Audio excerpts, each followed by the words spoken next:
안녕하세요. 피아쌤입니다. 테크닉 연습은 잘 되고 계신가요? 오늘은 메이저 스케일에 대한 이론 수업으로 진행하려고 합니다. 이론 수업을 진행하는 이유는 슈만의 인생과 가정에서 음악 규칙이라는 글에서 살펴볼 수 있는데요. 슈만은 자신의 아이들에게 음악을 할 때 알아두어야 할 내용 61가지의 이야기를 적어 놓았습니다. 저도 슈만의 어린이 전경이라는 책을 구입하고 난 뒤에 이 내용이 있는 것을 발견을 했는데요. 음악을 제대로 하려면 어떻게 해야 할까? 졸업하면서 가졌던 고민이었어요. 음악이 솔직히 체계가 분명하지 않고 선생님들의 경험에 따라서 학습의 질이 많이 달라지기 때문에 원래 이렇게 체계가 없는 것일까? 아니면 정말 우리가 흔히 생각하는 것처럼 정말 타고나야 하는 것일까라는 의문을 갖게 되었어요. 솔직히 가르치는 직업을 하다 보니 재능이 눈에 확 띄는 아이들보다는 그렇지 않은 아이들이 더 많잖아요. 그래서 더더욱 음악 교육에 대한 틀이 있지 않을까 하고 찾던 차에 슈만의 글은 정말 반가웠습니다. 슈만의 글을 토대로 슈만 이후의 연주가, 작곡가, 재즈 연주가들의 명언을 살펴보면서 슈만의 글과 별반 다르지 않다는 것을 알게 되었어요. 그리고 아동교육 쪽에 이제 공부를 하면서 코다이 교수법이라고 하는 교수법을 알게 되었고, 거기에 그 코다이 교수법을 만드신 졸탄 코다이라고 하는 헝가리 교수님이 음악은 모든 사람들의 것이다 라는 말을 하셨었는데요. 이분도 슈만의 글을 읽고 영향을 받아서 이 코다이 교수법을 이제 제자들에게 이야기했고, 그래서 헝가리에 원래 음악학교가 없었는데 지금 한 100여 개 음악학교가 어린아이들을 위해서 초등학교가 설립이 되어 있다고 얘기를 하더라고요. 그래서 요즘에는 헝가리로 공부를 하러 가시는 분들이 많다고 또 이야기를 들었습니다. 그래서 본론으로 돌아와서 테크닉 연습할 때, 그리고 현재 테크닉에 맞는 곡을 연주하게 될 때 슈만이 이야기했던 내용대로 진행을 해보려고 합니다. 오늘은 우선 2가지를 살펴보도록 할게요. 첫 번째로는 음계 등 손가락을 능숙하게 움직이는 훈련을 하라 라고 되어 있는데, 기계적인 훈련이라고 하는 것은 몸의 움직임으로만 연습하면 안 되고 현재 내가 어떤 운동을 하고 있는지 생각하면서 연습해야 된다는 내용과, 2번째로는 아주 일찍부터 화성의 기본 규칙을 배워라. 그러니까 즉 화성학을 해야 된다는 내용인데요. 슈만이 살았던 시대가 음악사적으로 낭만 시대였고, 그 당시에 사용했던 화성법이 이론, 통주, 저음, 대위법이 전부였죠. 그래서 현재의 적용해서 이야기한다면 클래식 화성학과 실용 화성학과 재즈 화성학을 배워야 한다는 이야기예요. 저는 실용과 재즈 화성학 중심으로 진행을 하려고 해요. 제가 배운 내용이 이제 클래식 화성학이 아니라 실용과 재즈 화성학이었기 때문에 이제 클래식 분석할 때는 대체적으로 제가 코드만 분석할 예정이고요. 형식과 진행은 되도록이면 안 하려고 합니다. 왜냐하면 클래식 화성학 그 구조에 안 맞기 때문에. 그런데 이제 실용음악 할 때는 전체 구조를 좀 최대한 살펴보려고 해요. 그래서 곡을 할 때 그냥 단순히 개 이름만 읽고 끝나는 것이 아니라 코드가 왜 이런 진행으로 갔는지에 대해서 전체적으로 한번 살펴볼 예정이고요. 클래식도 제가 이제 준비한 자료 안에서 만약 진행을 정말 이렇게 조금 정확하게 설명을 할 수 있는 부분이 있다면 그 부분도 조금씩은 언급을 좀 해드리도록 할게요. 네, 이제 오늘 학습 내용을 살펴보도록 하겠습니다. 메이저 스케일과 마이너 스케일 종류와 구조, 그리고 각 조성에 붙은 조표 12개의 메이저 스케일을 적용해서 연습을 어떻게 해야 하는지 알아보는 시간을 갖도록 할게요.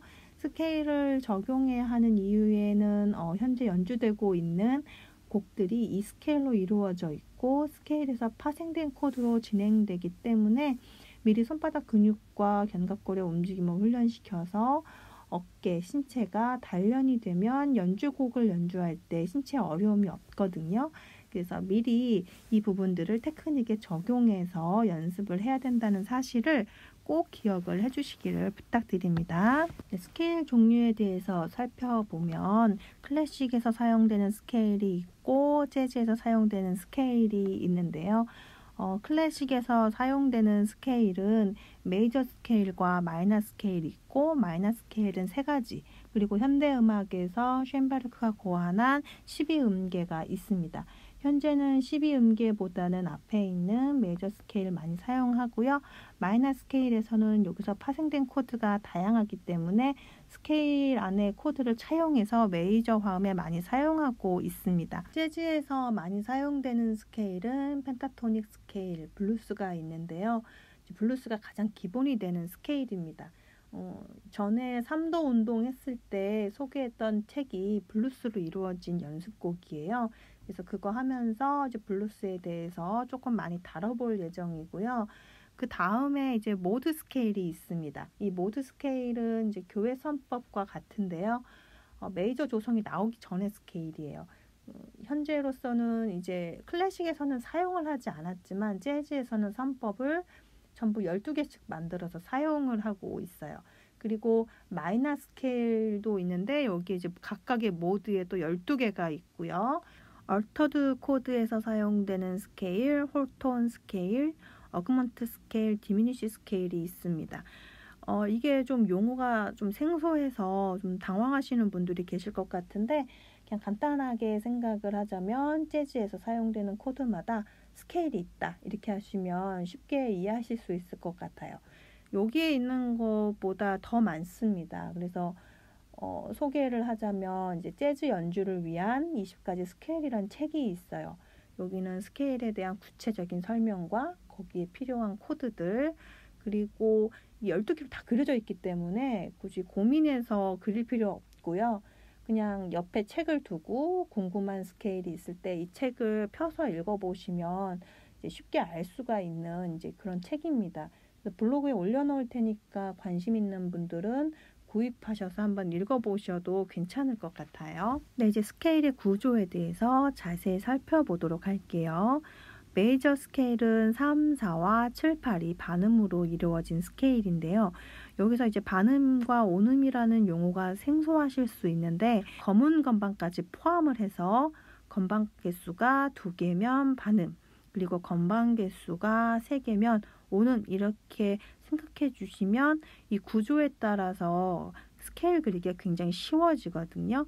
그래서 이렇게 기억을 해주시기를 부탁을 드리고요. 3, 4와 7, 8 반음에 따라서 이제 온, 온, 반, 온, 온, 온, 반이라는 구조가 나타나게 됐고요. 이 구조에 따라서 12개의 스케일이 존재합니다. 마이너 스케일은 총 3가지가 있는데 그중 첫 번째가 내추럴 마이너 스케일입니다.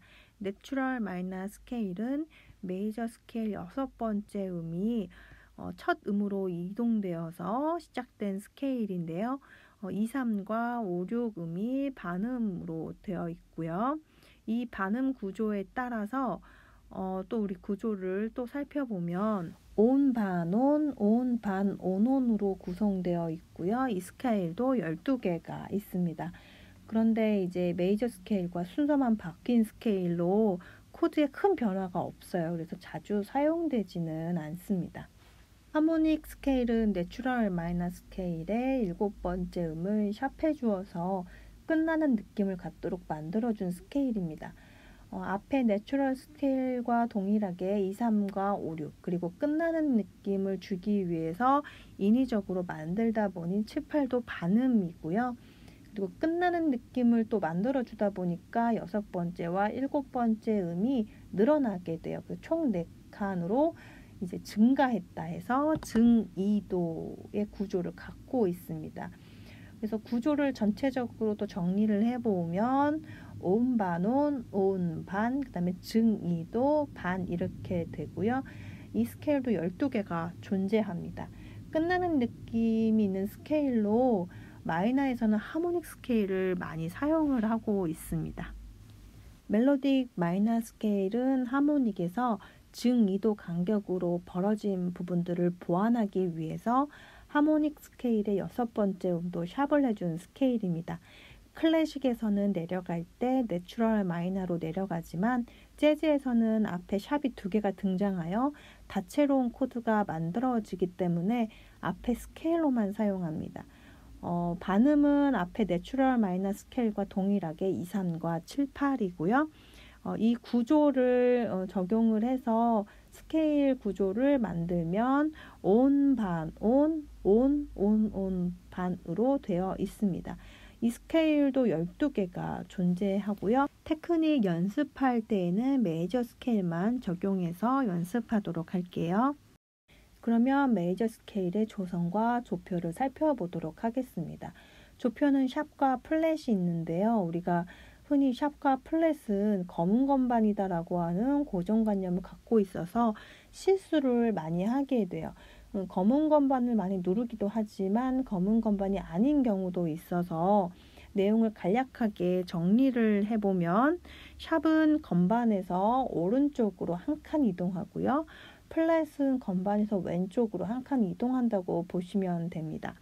예를 들어 미의 샵은 파인데 우리가 흔히 파샵을 누르는 경우들이 있죠. 그리고 또는 도의 플랫은 시인데 시 플랫을 눌러버리는 경우들이 있어요. 그래서 그렇지 않다라고 하는 것을 기억해 주시면 좋고요. 더블 플랫과 더블 샵 같은 경우에도 플랫 2개, 샵 2개 이렇게 되기 때문에 더블 샵은 오른쪽으로 2칸 이동하고 더블 플랫은 왼쪽으로 2칸 이동한다고 보시면 됩니다. 조성에서 샵과 플랫이 붙는 순서는 여기에 적혀 있는 것처럼 파도 솔레 라미 시만 적어 놓으시고요. 파를 중심으로 오른쪽으로 읽으시면 샵이 붙는 순서, 시를 중심으로 왼쪽으로 읽으시면 플랫이 붙는 순서가 됩니다. 악보에서 이제 조성을 찾으려고 하면요. 샵조 같은 경우에는 샵이 끝나는 마지막 음 위가 으뜸음이 되어서 그 조성의 이름이 되고요. 플랫은 F 장조를 제외하고 끝나는 음 바로 전이 으뜸음으로 조성의 이름이 됩니다. 악보에서 이제 조성을 잘 익혀야 되는데요.